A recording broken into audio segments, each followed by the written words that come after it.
ఒక్క నిమిషం వింటారా? ఓపిక ఉందా? చెప్పండి. నావి 9 అకౌంట్లు డిఫాల్ట్ అయ్యాయి సార్. ప్రతి నెల ఒక్కొక్కటి రాగానే క్లోజ్ చేసుకుంటూ పోతున్నా. మీరు ఏ డిస్ప్యూట్ చేయకుండా నాకు ఈ టైం ఇచ్చి చేస్తాను అంటే మీదే క్లోజ్ చేస్తా అన్నా. నేను ఒక్కొక్కటికి క్లోజ్ చేసుకుంటూనే పోతున్నా. నా సిబిల్ చెక్ చేయండి, మీకు అండర్ సెటిల్డ్ అనే వస్తుంది కదా. నేను క్లోజ్ చేద్దాం అనుకున్నప్పుడు నా ఇంటెన్షన్ మార్చి మీరు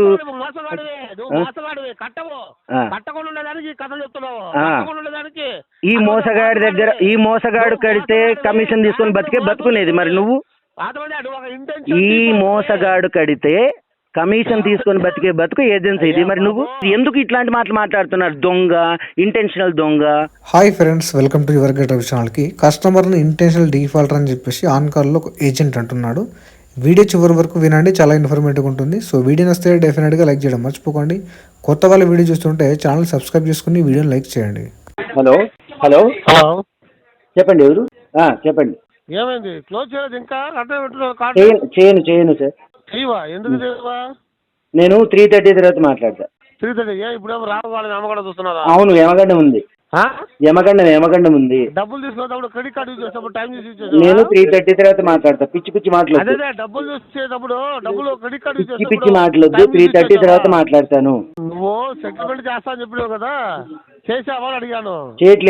చేయలేదని చెప్పాను. ఎందుకు చేయవు? అంతకు మించి అథారిటీ నీకు లేదు. ఏదా?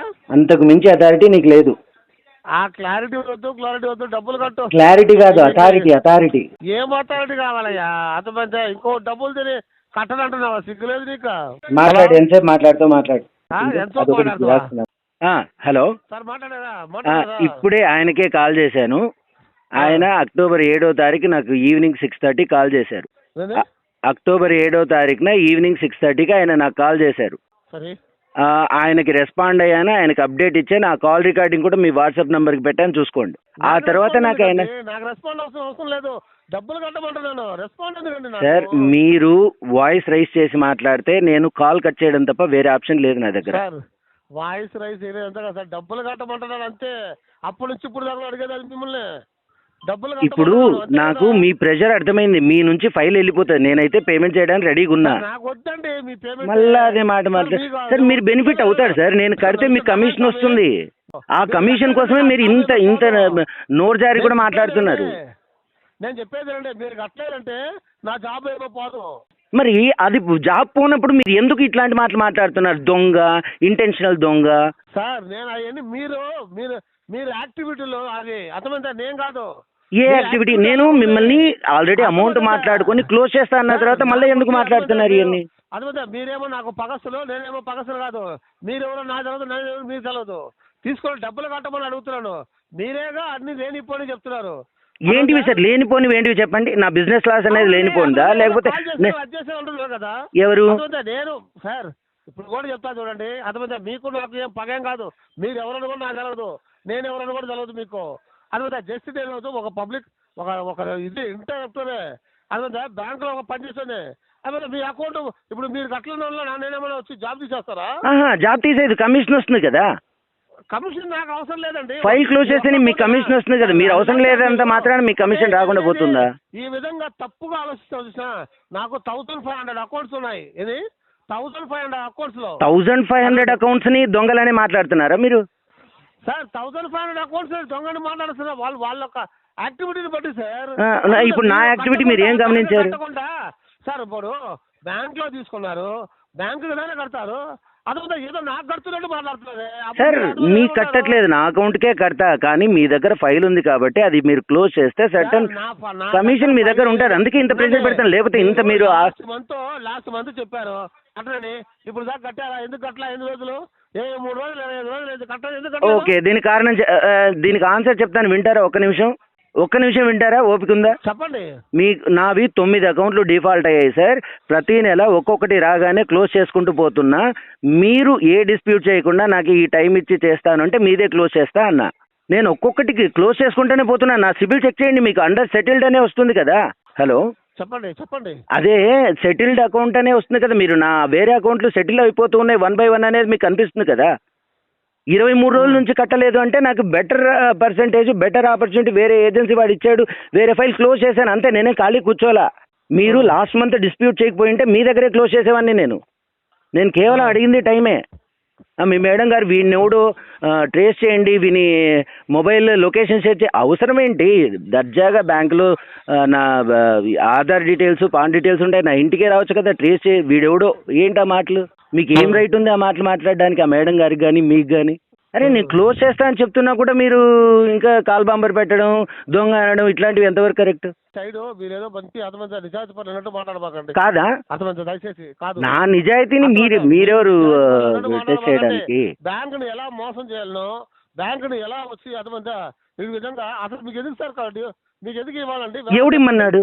బాగానే పనిచేస్తున్నారు కదా. ఎవడిమ్మన్నాడు? ఎవడిమ్మన్నాడు? మోసం కదా. ఎవడిమ్మన్నాడు? మీరు బిజినెస్ కోసం, మీ బిజినెస్ కోసం నాకు బ్యాంకులో, నాకు మీ బ్యాంకులో అకౌంటే లేదు. నాకు ఎవడిమ్మన్నాడు మిమ్మల్ని?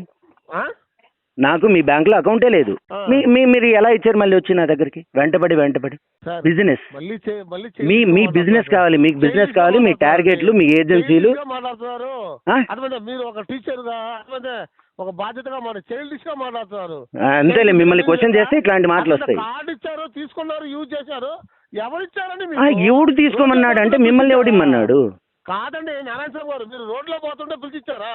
అవును, నా ఇంటికి వచ్చి మరీ పిలిచిచ్చారు. కాల్స్ మీద కాల్ చేసి మాట్లాడేది అతమంది మాటలు, అతమంది మీరు మాట్లాడే చూస్తే అతమంది మీరు చదువుకొని మీ దగ్గర ఆన్సర్ లేక ఇట్లాంటి మాటలన్నీ మాట్లాడతారు.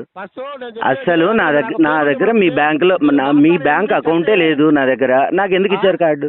మీ బ్యాంకులో నాకు అకౌంటే లేదు, మీరు నాకు ఎందుకు ఇచ్చారు కార్డు? మీరు ఎందుకు ఇచ్చారు సార్? మీరు ఎందుకు ఇచ్చారు? ఏ విషయం తీసుకుంటారా మీరు? నేను అడిగేది ఏ విషయం తీసుకుంటారా? అంటే మీ ఇష్టానుసారం ఇచ్చుకుంటూ పోతారు. ఎవరిస్తారో మీకు? మీరే కాల్ చేశారు. మీరే కాల్ చేశారు సార్. మీరే కాల్ చేశారు. నేను అప్లై కూడా చేయలే. ఎంటబడి సివిల్ బాగుంది అని ఎంటబడి ఇచ్చారు. అయితే అంటే మీ బిజినెస్ కోసం మీరు ఇచ్చుకుంటూ పోతారు. మేము మా దరిద్రం కొద్ది మేము డిఫాల్ట్ అయితే మాది ఇప్పుడు మీరు ఎంటబడతారు. ఏది బిజినెస్ కోసం ఇచ్చారు, నేను బిజినెస్ కే వాడాను. ఒక్క నిమిషం సార్, మీ బిజినెస్ కోసం ఇచ్చారు.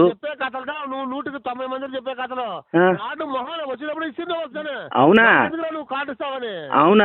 అసలు ఇప్పుడు మిమ్మల్ని ఇమ్మన్న వాడేవాడు, ఈ కథలు చెప్పమన్న వాడేవాడు? అది కాదు, కార్డు ఎందుకు తీసుకున్నావు నువ్వు? అదే కార్డు మీరు బిజినెస్ కోసం ఇచ్చారు. అవునా? మాట్లాడుతున్నావు, కార్డు ఇచ్చారు మీరు బిజినెస్ గురించి. ఒక్క నిమిషం కార్డు దానికి ఆన్సర్ చెప్తాను. ఒక నిమిషం ఆగండి, దానికే ఆన్సర్ చెప్తా. మీరు చెప్పిన దానికే ఆన్సర్ చెప్తా. మీరు నా సిబిల్ చూసి నా డేటా తీసుకొని సిబిల్ బాగుంది, వీడు కరెక్ట్గా కట్టుకుంటాడు, బిజినెస్ జరుగుతుందని ఇచ్చారు. అదే ధైర్యంతో ఆ కార్డు వాడి నేను బిజినెస్ చేశా. నేను పూర్తిగా బిజినెస్ లాస్ అయ్యా. అర్థమైందా? ఇది అన్ఫార్చునేట్ సిచ్యువేషన్. ఎవడు విల్ఫుల్ కావాలని నా సిబిల్ చంపుకొని ఎవడు డిఫాల్ట్ అయ్యే నా కొడుకు ఉండడు. ఓకే, మీరు బిజినెస్ గురించి ఇచ్చారు, నేను బిజినెస్ చేశా. అన్ఫార్చునేట్లీ నేను లాస్ అయ్యా, నేను మునిగిపోయాను, అందుకు బ్యాంకుకి ఇంతే కడతాను అంటున్నా. మీకు తెలుసు ఇది అన్సెక్యూర్డ్ ప్రోడక్ట్, ఇందులో రిస్క్ ఉంటుంది అని తెలుసు, అందుకే high rate of interest collect చేస్తారు. తెలిసి కూడా మీరు ఎందుకు ఇచ్చారు మరి కార్డు? మీరు తెలిసి కూడా ఎందుకు ఇచ్చారు కార్డు? మీరు తెలిసి కూడా హై రిస్క్ అని తెలిసి కూడా ఎందుకు ఇచ్చారు కార్డు? బిజినెస్ చేయమనే కదా, బిజినెస్ గురించే కదా హై రిస్క్ అని తెలిసి కూడా కార్డు ఇచ్చింది. సెక్యూర్డ్ లోన్స్ ఇచ్చుకోండి సార్, ఇవన్నీ ఎందుకు మీకు? సార్ మీ ఇండివిజువల్ పర్సనల్ కోసం ఇచ్చేది, మీరు బిజినెస్ యూజ్ చేసుకుంటున్నారు. పర్సనల్ అంటే ఇంకేమనుకున్నారు? పర్సనల్ అంటే తీసుకొని ఇంట్లో బీరువాలో దాపెట్టుకుని రోజు వాసన చూసి మళ్ళీ లోపల పెట్టేసుకోవడానికా, వాడుకోవడానికి కదా అది? మరి పర్సనల్ అంటే ఏంటి అర్థం? పర్సనల్ అంటే అర్థం ఏంటి? బిజినెస్ కన్నా వాడుకో, మెడిసిన్ కన్నా వాడుకో, ఎడ్యుకేషన్ కైనా వాడుకో, దేనికైనా వాడుకో అని. నేను బిజినెస్ చేసా, లాస్ అయిపోయింది. అది ఏ విధంగా వాడుకోవచ్చు. బిజినెస్ లాస్ అయిపోయింది, నిండా మునిగిపోయాను, నిలబడ్డాను ఖాళీ చేతులతో. నేను మిమ్మల్ని రిక్వెస్ట్ చేసుకున్నా, సరే ఈ అమౌంట్కి అగ్రి అయ్యారు. అంతలోపల ఈ ఇల్లీగల్ పనులన్నీ నాకు పిచ్చి పిచ్చి మాట్లాడినావు అనుకో, కత్తలు గిత్తలన్నీ నాకు మళ్ళీ ఇప్పటిదాకా రెస్పెక్ట్ గా మాట్లాడుతున్నాను. నీ కర్మ.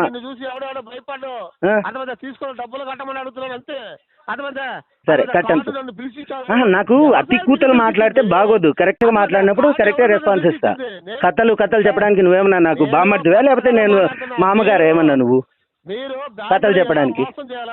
ఏం అబద్ధాలు చెప్పాలని బాగా కారణం చెప్తున్నప్పుడు అన్ని వస్తాయి. మీలాంటి వాళ్ళని చూసి నేర్చుకున్నా, మీలాంటి వాళ్ళని చూసి నేర్చుకున్నాను నేను కూడా. సార్ సెటిల్మెంట్ చేసుకోమని అవ్వదు, ఇది అవ్వదు, వదిలే, డిస్ప్యూటే ఇది, వదిలేదు. డిస్ప్యూట్ ఇంకొక 6 నెలలు ఫాలోఅప్ చేయి ఈ ఫైల్ని, చూసుకో కడతానేమో. ఎందుకు కట్టవు? ఇంకొక 6 నెలలు ఫాలోఅప్ చెయ్యి. నువ్వు ఇంత మాట్లాడిన తర్వాత నువ్వు లేకుండా నాకు వేరే వాళ్ళు లేరా? చేసుకోకు, వేరే వాళ్ళకే చేసుకో, కట్టకుండా ఉంటే వేరే వాళ్ళకే చేసుకోకు, అనుకుంటున్నాను. వేరే వాళ్ళకే చేసుకో. చెయ్యి. ఇంకా రెఫరెన్స్ నెంబర్లకి వాళ్ళకి వీళ్ళు చేసే ఉంటారు కదా, కాల్ చేశారంట కదా, చేయండి. ఏం చేస్తారో చేసుకో. నేను క్లోజ్ చేద్దాం అనుకున్నప్పుడు నా ఇంటెన్షన్ మార్చి మీరు